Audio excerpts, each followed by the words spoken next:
Oi! Hoje a resenha do conto A Balada do Falso Messias, de Moacir Scliar.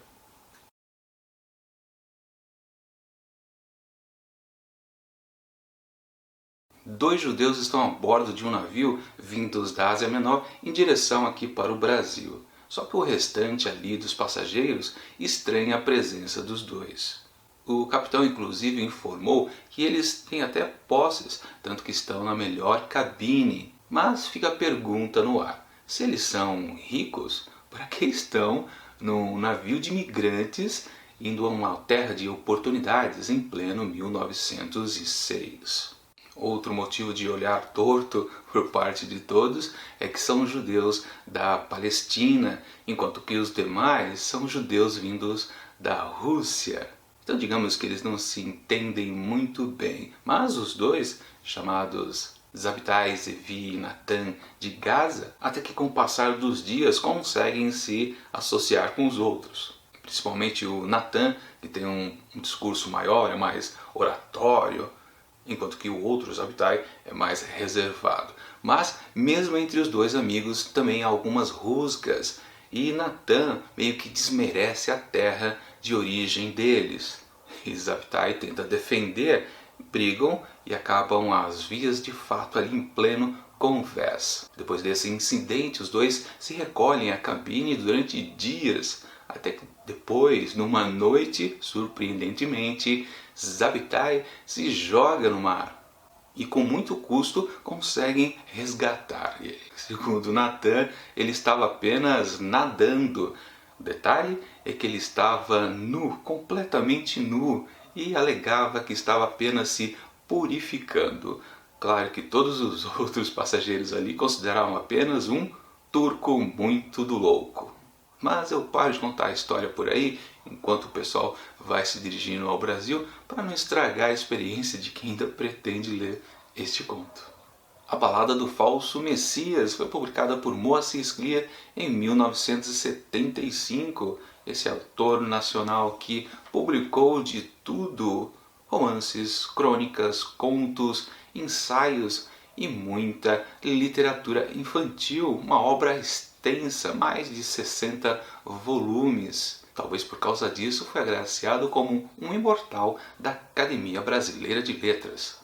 Mas o que importa agora é exatamente este conto aqui, que logo de cara a gente pode dizer que há um grande spoiler no título dele, A Balada do Falso Messias. Poxa, já entregou o ouro, mesmo que eu tenha escondido ali na abertura sobre a história, como ela se desenrola. Bom, vocês já sabem, eu não tenho o que esconder.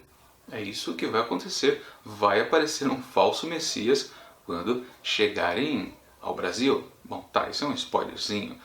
E agora só falta dizer qual dos dois que é o falso Messias, se é o Zabtai ou é o Natan. Tá, mas isso então eu não vou dizer. Pelo menos fica a curiosidade para vocês poderem ler o texto completo.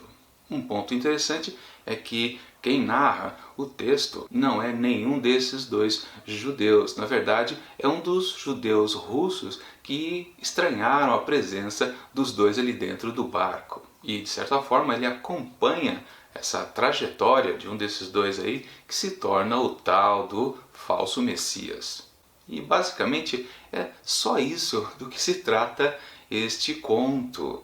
Como um desses dois vai se tornando esse tal Messias aí, e uma pequena coisa que faz com que as pessoas não acreditem nele a partir de um certo ponto. Até para comprovar, né, que ele é um falso Messias, é uma falsidade. Porque, claro, se ninguém questionasse, ele seria verdadeiro, né?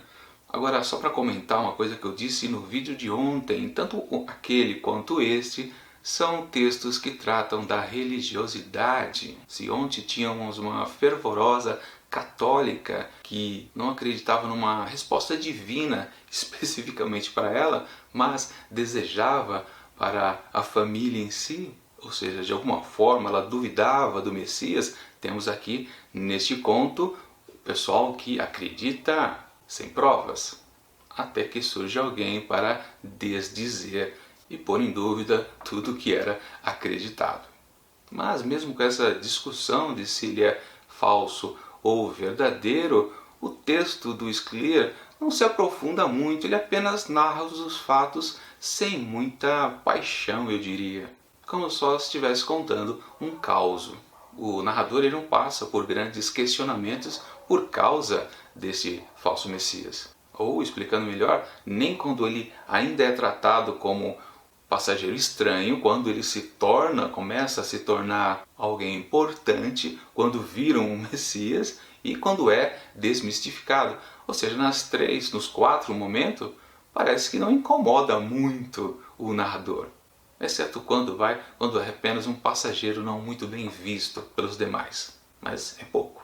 Uma curiosidade, aqui dentro da antologia de contos já tivemos 2 outros textos que tratavam de picaretas que enganavam a sociedade. Foi o caso de A Nova Califórnia e depois O Homem que Sabia Javanês. A diferença é que nos 2 contos anteriores existia um tom de farsa, até um pouco de realismo fantástico. Mas aqui neste conto tudo é real. As pessoas acreditam facilmente no Messias e depois passam a descreditar ele quando uma certa influência começa a desdizer. E aí a gente lembra de até um terceiro conto também aqui do livro, que é A Máquina Extraviada. Lá é o mesmo motivo do qual o pessoal começa a desconfiar daquele Messias.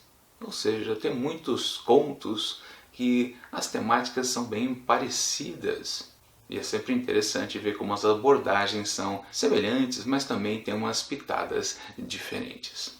Minha avaliação do conto, no começo ele parece ser bem promissor, prometendo até uma aventura bem épica. Só que no decorrer das páginas isso não se configura de verdade. Não que ele perca o ritmo, mas o que ele vai entregando acaba sendo um pouco superficial. Isso porque há várias passagens de tempo.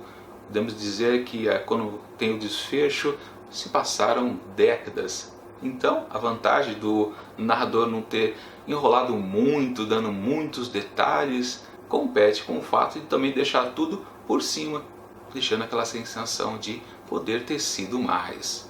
Na verdade, esse conto não se parece muito com um conto, naquela coisa de ter um grande desfecho, uma reviravolta que muda tudo ou alinhava tudo que foi passado durante o texto. Ele se parece mais com um grande romance que foi condensado numa história mais curta, foi enxugado. Mas o que talvez incomode mais mesmo é que acaba não tendo uma grande discussão sobre a tal religiosidade, sobre esse Messias, sobre a importância dele ou o que ele influi ali na sociedade. E mesmo quando aparece uma ameaça, algo que o Messias possa proteger a todos, e parece que aí sim o texto vai ganhar uma força, também resulta em pouca coisa. Continua mais uma vez frustrante, entrega pouco ao que parecia que ele prometia. Então, para um texto que acaba esfriando ao longo dos parágrafos, dá para atribuir apenas 3 asteriscos. Bom, é isso. Com essa resenha terminamos a trinca desta semana dos 100 melhores contos brasileiros do século. Semana que vem, na segunda-feira, começamos com mais 3 novas. Mas enquanto elas não chegam, curta este vídeo e assine o canal, que isso vai ajudar bastante para que o Mandados de Livros cresça mais um pouco. E até mais!